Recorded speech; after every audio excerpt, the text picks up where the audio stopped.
खऱ्या अर्थाने एडगावमध्ये होत असताना भूमिपूजन आणि एडगावकरांच्या मनातलं स्वप्न या ठिकाणी साकारत असताना ज्यांनी ते साकारलं, वर्षानुवर्षाची मागणी, परंतु खासदार शिवाजीदादा आढळराव पाटील यांच्या माध्यमातून त्या ठिकाणी पुलाचं काम आज या ठिकाणी आपण त्याचं भूमिपूजन केलं आणि या कार्यक्रमाला आवर्जून उपस्थित शिवाजीदादा आढळराव पाटील, त्याचप्रमाणे आपल्या सर्वांचे मार्गदर्शक आणि खऱ्या अर्थाने सदैव माझ्या डोक्यावर त्यांचा हात असतो आणि मनापासून साथ असते ते सर्व तरुणांना घेऊन जाणारे आणि खऱ्या अर्थाने तरुण बाबाजी नाना नेरकर, त्याचप्रमाणे या मंचावर जिल्हा प्रमुख रामशेठ गावडे, अरुण भाऊ गिरे,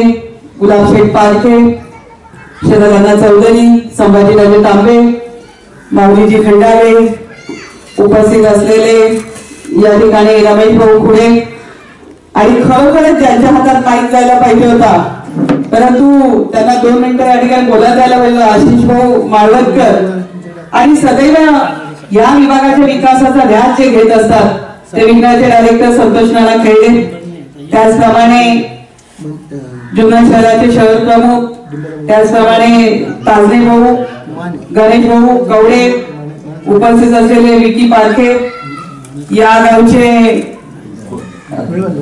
ज्यांनी मनापासून काँग्रेसचे असले तरी कायम सुखाभाऊ, मी म्हणलं वेळ जास्त तर ते दुखी होऊन जातील, ते त्यांचे चिरंजीव, त्याचप्रमाणे या ठिकाणी समीर भाऊ गावडे आमचे विभाग प्रमुख, प्रमोद शेठ शिंदे माजी उपसरपंच, विशाल भाऊ काशी, हर्षद भाऊ गावडे, गणेश भाऊ बांगर, पोलीस पाटील बबन दादा गावडे, माजी सरपंच अजितजी नेरकर, त्याचप्रमाणे संतोजी नेरकर, सरपंच सुखदेवजी, बुवाजी शेठ शिंदे, ज्यांचा सतत पाठपुरावा असतो पुनर्वसन आणि पुनर्वसन हा त्यांनी घेतलेला ध्यास, बबन दादा गावडे, माऊलीजी भोर, त्याचप्रमाणे शिवाजी शेठ नेरकर, चेअरमन राजूजी गवडे, शाखा प्रमुख आणि खऱ्या अर्थाने महिलांचं नेतृत्व करत या ठिकाणी आज मला कळलं की एक महिला सतत मला ताई तुमच्यासारखं आदिवासी विभागातील देखील काही सरपंच महिला आहेत, आधी ते कोणाला भीक घालत नाही, त्यांना घेणं देणं नाही, अडचण आली लाईट नाही, ताई लाईट नाही, डीपी जळाली आहे, तिथे बोरला पाणी नाही आहे, अशा प्रश्न सांगणाऱ्या महिला पुढे येऊ लागल्या. आज गेली 20 वर्ष मी काम करते, पण बाबाजी शेठ मला सांगावंसं वाटतं की पिंपरी पेटार मध्ये खरगे वस्ती आहे हे मलाच माहित नव्हतं, परंतु गेल्या वर्षी ज्यावेळी त्या ताईंचा फोन आला, त्या सदस्य ताई आहेत, त्यांनी मला एका कार्यक्रमाला बोलवलं, छोटंसं मंदिर आहे, आधी त्या ठिकाणी वन विभागाच्या हद्दीत येत आहे, तिथं लाईट स्ट्रीट लाईट नाही आणि त्यांनी मला बोलवलं, त्या ठिकाणी मला इतका आनंद झाला की ती मोठी यात्रा भरते, त्या पद्धतीने महिलांनी मनात आणलं तर निश्चितपणाने आपल्या वस्तीचा विकास, कारण महिलेचा फोन आला की आम्ही लोक मग दादा असो नाही तर कोणी असो, प्रत्येक जण महिलेने फोन केलाय गांभीर्याने घेतं की महिला कधी सहजासहजी राजकारण्यांना फोन करत नाही, परंतु त्यांचा फोन आला की त्याला महत्व एक वेगळं असं प्राप्त होतं आणि त्यात कॉलेजच्या मुलींनी केला तर त्याला जास्त महत्व प्राप्त होतं. त्यामुळे आपल्या गावची चिंता करणाऱ्या महिला कधीतरी बोलतात, कधीतरी सांगतात आणि त्यांचं म्हणणं ऐकून आपण काम केलं पाहिजे असं म्हणणारे आम्ही शिवसैनिक आहोत, कारण बाळासाहेबांचा शिवसैनिक तोच ज्याला समाजकारण कळतं, राजकारण कमी आणि समाजकारण जास्त.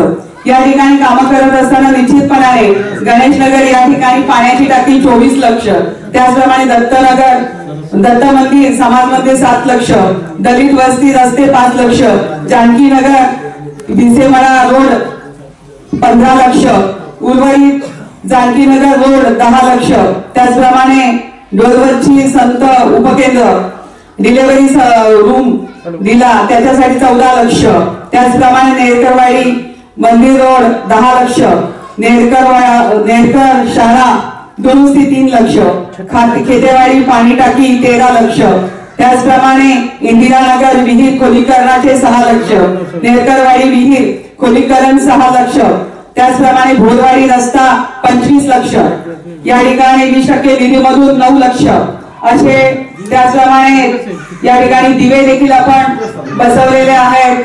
त्याचबरोबर इंदिरानगर या ठिकाणी देखील आपण पंपाचं काम केलं 5 लक्ष.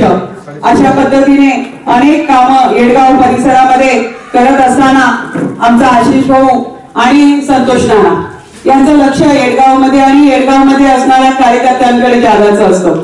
मग समीर भाऊ काल हॉस्पिटलमध्ये होता, आज तो इथे उभा दिसतो आपल्याला या ठिकाणी. काय म्हटलं तू काल हॉस्पिटलमध्ये होता? माऊलीने फोन केला, हॉस्पिटलमध्ये सांगितलं. आम्ही म्हटलं आशिष भाऊकडे मोठ्या वळवा. आणि खऱ्या अर्थाने संतोष नानांचं प्रत्येक वाडीवरचा कार्यकर्ता पाठ आहे. वाडीवरचा तो कुठल्या पक्षाचा असं नाही, सर्वच पक्षाच्या लोकांशी असणारे संबंध, गाडा मालकांशी असणारे संबंध आणि त्यांची प्रत्येकाची नस, त्यांचं दुःख जाणून घेण्याची भूमिका.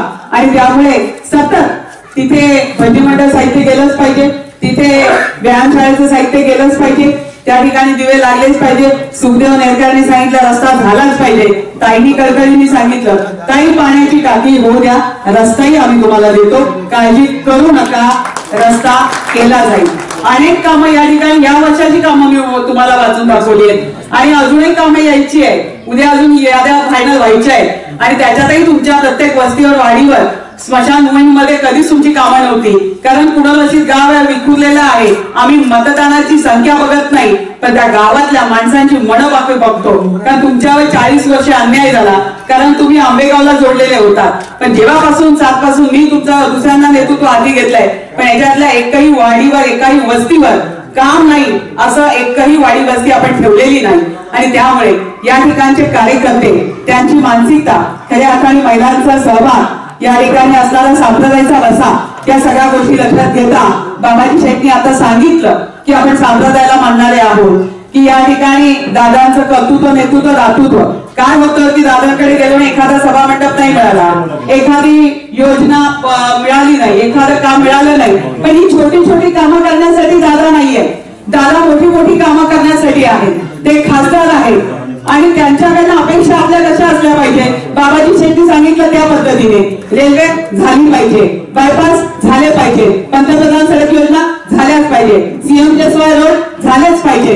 अशा अनेक मोठी मोठी धरणं, मोठ्या मोठ्या गोष्टी त्यांच्याकडनं अपेक्षित आहे. परंतु दादांची सवयच अशी लावलेली आहे की छोटा माझा कार्यकर्ता आला की त्याचं छोटं काम झालं पाहिजे आणि त्यामुळे कार्यकर्त्यांना त्या पद्धतीची सवय लागलेली आहे.